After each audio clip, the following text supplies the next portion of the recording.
Thomas's Worldwide Adventures. Dear viewers, ever since the official Thomas movie Big World Big Adventures was announced years ago, I knew just from the synopsis that the movie was going to be awful. After watching the movie itself a few months later, my opinions remained the same, if not worse. The movie is absolutely awful in my opinion. After watching the movie, I always thought on how the story would be better told. A more logical, sensible one, where Thomas doesn't abandon his friends and jobs for an honestly selfish reason. What you are about to hear is a retelling of the movie story which I thought up with, and hopefully it will make a lot more sense than the official movie. Better reasons as to why characters like Rebecca and Nia arrive on Sodor, and it will show us proof that this story could be improved if there was more time and thought put into it. The writer, James A. Williams. Off to see the world.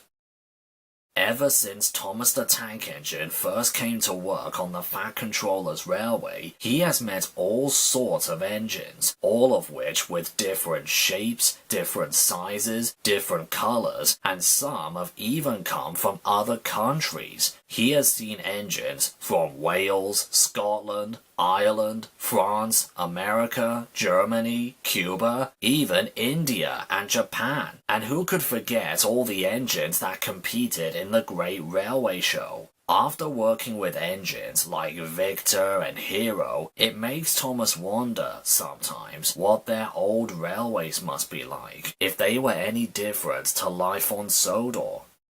One day, Thomas was doing his afternoon passenger run with Annie and Clarabel. He was pulling into Farquhar Station, ready for the return journey, when Thomas saw two men holding a camera and a big book. He was curious. He puffed closer to the passengers and asked, "Excuse me, I hope you don't mind me asking, but..." Just then, his question was interrupted. "Are you Thomas?" asked the man with the camera. "Thomas the Tank Engine?" Yes, came the refused reply. "Oh, it is an honor to meet you at last," said the man with the book. There was a sudden flash of light. Thomas just had his photograph taken. Now Thomas was even more curious. "Why are you so excited to see me?" asked Thomas kindly. "And why the picture?"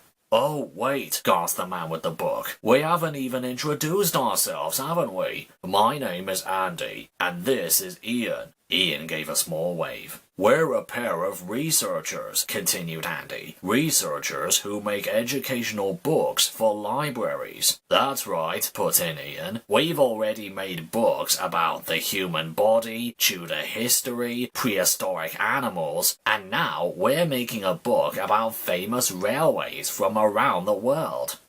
"Different railways?" gasped Thomas. "Around the world? Wow!" "That's right," chuckled Andy. "Although we've only just started. We're currently jotting down notes for a page or two about Sodor Island. We've already been on the Wellsworth, Aylesborough and Little Western branch lines. We haven't been down your branch line yet, so if you'll be so kind..." "Oh, sure thing. Hop on board, sirs." "Well, this is most interesting, isn't it?" said Annie. "Indeed," Clarabel agreed. "Pictures of our branch line in a geography book. How exciting!" Thomas also liked the idea of a geography book, but as he was carrying Andy and Ian down the line, an idea started to form. An idea he was scared to ask for. Ian had taken lots of photographs of the scenery from Annie's window, and Andy wrote down lots of notes at each station. By the time Thomas reached Knapford, the film in Ian's camera was almost full, and Andy had written 3 whole pages of notes. "That's a fine bit of work, that," said Ian proudly. "We have plenty of material now," added Andy. "Well, thanks for helping us, Thomas. Cheerio." And the two men began to walk off for home. But Thomas still had his crazy idea in his head. Despite how nervous he was to do so, he needed to ask now. Wait, Andy, he called out. Can I ask you something? Sure, Thomas. What? Asked Ian. Thomas was about to ask, but then he paused and thought a little more. Actually, I should ask the Fat Controller, he said. Can you ask him to come, please? He's in his office over there. Sure, said a concerned Andy. He walked over and knocked on his office door. The Fat Controller stepped out. Sorry to bother you, sir, said Andy, but Thomas has something he'd like to ask you. Oh? What is it, Thomas? Thomas was more worried to ask than ever now, because he knew for sure the Fat Controller wouldn't approve. But soon he managed to pluck up enough courage. Well, sir, these two men are making a book about international railways, and... Yes? The Fat Controller had a hint of concern in his voice, which made Thomas gulp. And I was wondering if I can go with them around the world, sir? There was a long silence. Annie, Clarabel, Ian, Andy, and the Fat Controller couldn't believe what they had just heard. Thomas whispered to himself angrily. Oh, I knew this was a stupid, crazy idea. I never should have... Around the world? Exclaimed Annie. But you can't. What about us? Your passengers? Your friends? Asked Clarabel. Quite. And this is not as easy as you may think it is, Thomas, added the Fat Controller sternly. First of all... But sir, Thomas interrupted, maybe I can help Ian and Andy if there's anything they don't know about railways. I've had many years of experience after all. Yes, that is true, the Fat Controller thought. But what about your passengers? You're going to be away for many months. You can always bring an engine in from the mainland to take my place, sir. No one will mind. You're right, the Fat Controller pondered. But not everywhere in the world has railway lines. How are you going to go to each country if they have none? Oh, I haven't thought about that, said Thomas sadly. Ian could see he was unhappy, so he thought of a solution for him. Actually, sir, he answered, there is a car dealership company in our hometown on the mainland. Andy and I will hire a flatbed lorry from there. Thomas will be chained tightly onto the flatbed the whole journey, and he will still get to see all the sights no engine has never seen before.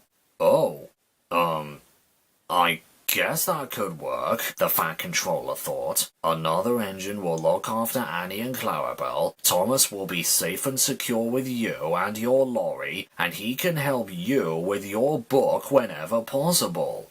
So, do you agree, sir? Asked Thomas. At the moment, Thomas, I do, came the reply.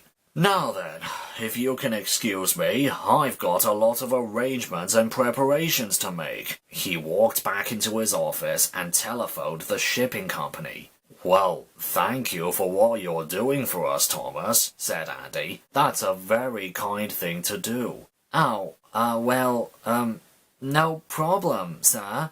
Please, just call me Andy.